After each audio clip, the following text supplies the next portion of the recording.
मैं आपको बताने लगा हूँ कि नवज़ायदा बच्चे का 4 चीज़ें बहुत ज़रूरी हैं जिसका ख़्याल रखना है। सबसे पहले तो जो डिलीवरी होनी चाहिए वो स्किल्ड बर्थ अटेंडेंट से होनी चाहिए, ना कि टीबीएस जिसे ट्रेडिशनल बर्थ अटेंडेंट दाई वगैरह कहलाती हैं।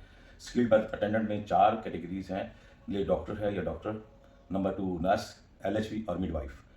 अब जैसे ही बच्चा पैदा हुआ तो 4 चीज़ों का फ़ौरी तौर पे ख़्याल रखना है। नंबर 1 है रिससिटेशन, कि क्लियर मेकोनियम फ्रॉम, यानी कि जो मेकोनियम है उसका मुँह से और नाक से साफ़ कर दें ताकि क्लियर उसकी साँस की आना-जाना क्लियर हो जाए। दूसरी चीज़ ये है कि अगर बच्चा नहीं ये रो रहा तो ड्राई स्टिमुलस हल्का सा उसे टच करें ताकि वो रोना शुरू कर दे, क्राई शुरू कर दे।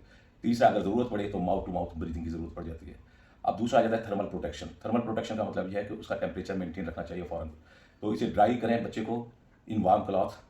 इसके अलावा जो स्किन टू स्किन कॉन्टैक्ट रखें उसका बच्चे का, और wrap in a dry cloth. फिर start breastfeeding within half an hour. उससे 2 फ़ायदे होंगे कि माँ के साथ जब लगेगा तो स्किन इन कॉन्टैक्ट भी हो जाएगा। इसके अलावा फिर ये है कि आप जो है ना उसके लिए क्लॉथिंग और बेडिंग अकॉर्डिंग टू क्लाइमेट के हिसाब से बंदोबस्त कर लें।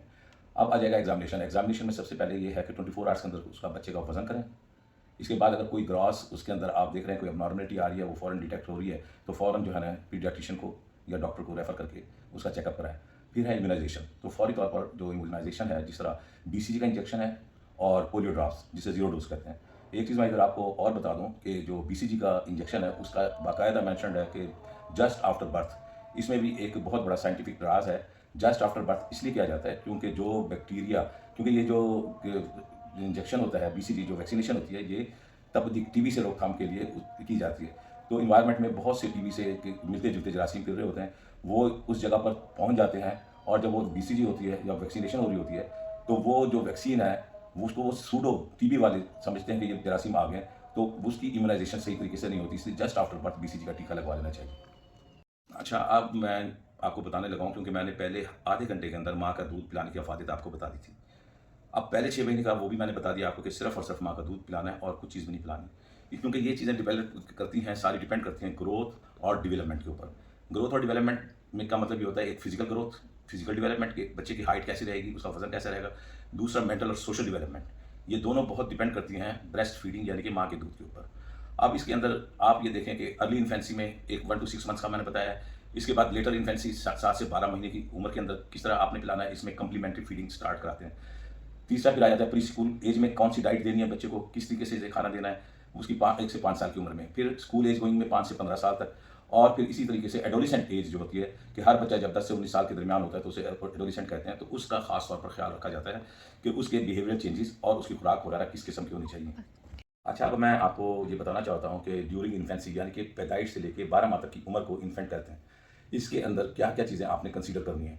इसमें कुछ चीज़ें हैं जो लाज़मी आपने देखनी है अगर आपने अपने की बच्चे की का आईक्यू लेवल बढ़ाना है, ज़हनी नशो-व-नमा बढ़ानी है, दिमाग की सलाहियत बढ़ानी है, कद-काठ बढ़ाना है, तो उसमें पहला चीज़ होती है जेनेटिक्स और या हेरिडिटी। तो बहुत से देखें आप कुछ रेसेज़ हैं जिनके कुदरती तौर पे कद बड़े होते हैं। पाकिस्तान में जिस तरह मियाँवाली के लोग हैं उनके कद बड़े होते हैं। लेकिन ये इससे भी ज़्यादा ज़रूरी फिर आ जाता है एनवायरमेंटल।